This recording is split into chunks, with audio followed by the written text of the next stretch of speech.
The Haunted House. One time, a preacher went to see if he could put a huntress at a house in his settlement.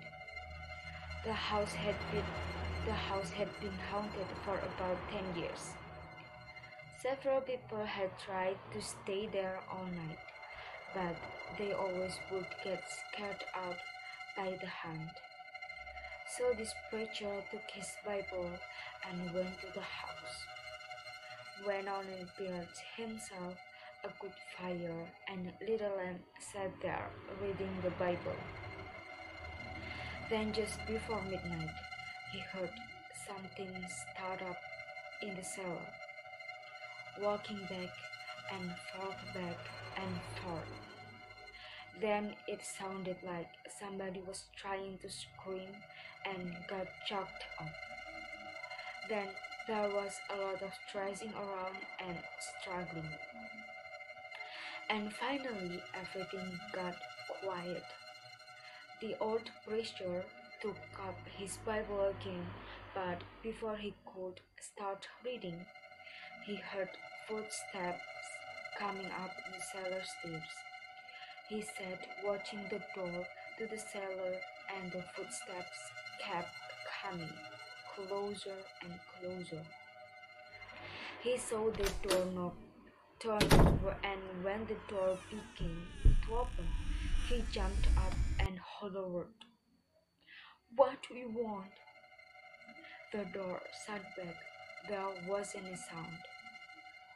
The preacher was trembling a little, but he finally opened the Bible and read a while. Then he got up and laid the book on the chair and went to mending the fire. Then the hound started walking again, and step, step, step, step up the cellar stairs. The old preacher sat watching the door, saw the doorknob turn and the door opened. It looked like a young woman. He backed up and said, "Who are you? What do you want?"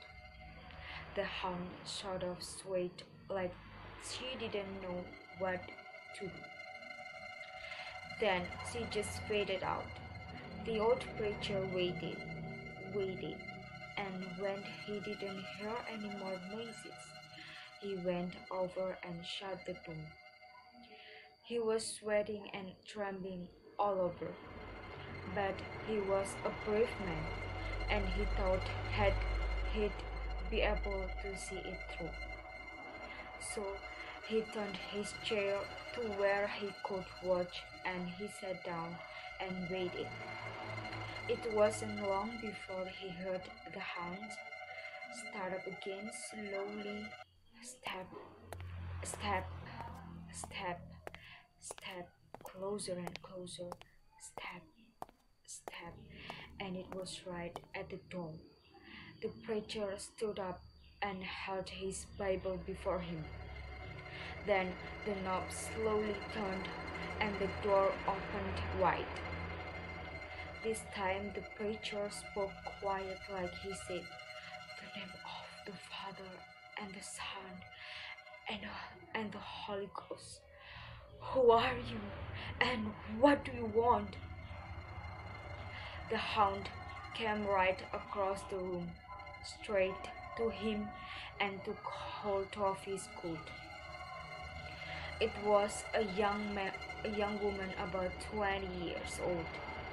Her hair was torn and tangled, and the flesh was dropping off her face, so he could see the bones and part of her teeth.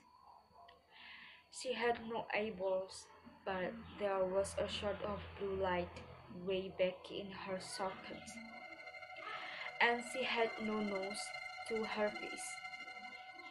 Then she started talking. It sounded like her voice was coming and going with the wind blowing it. She told how her lover had killed her for money and buried her in the cellar.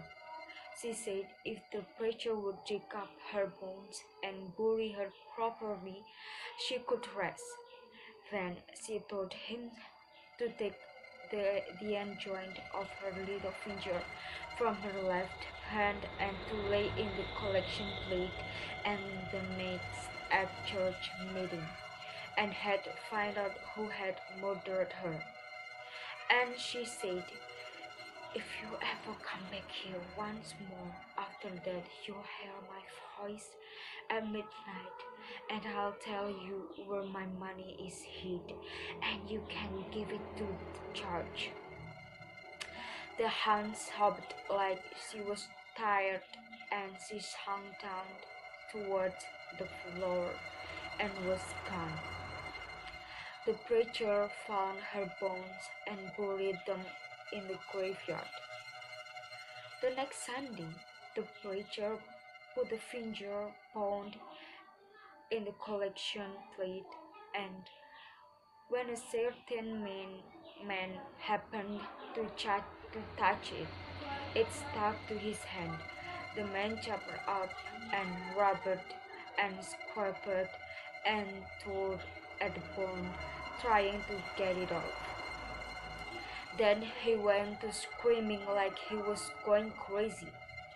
Well, he confused to the murder, and they took him on to jail. After the man was hung, the preacher went back to the house one midnight, and the hound's voice told him to dig under the hot rock. He did and found a bit of money, and where that hound had held onto his coat, the print of those bony fingers was burned right into the cloth. It never did come out.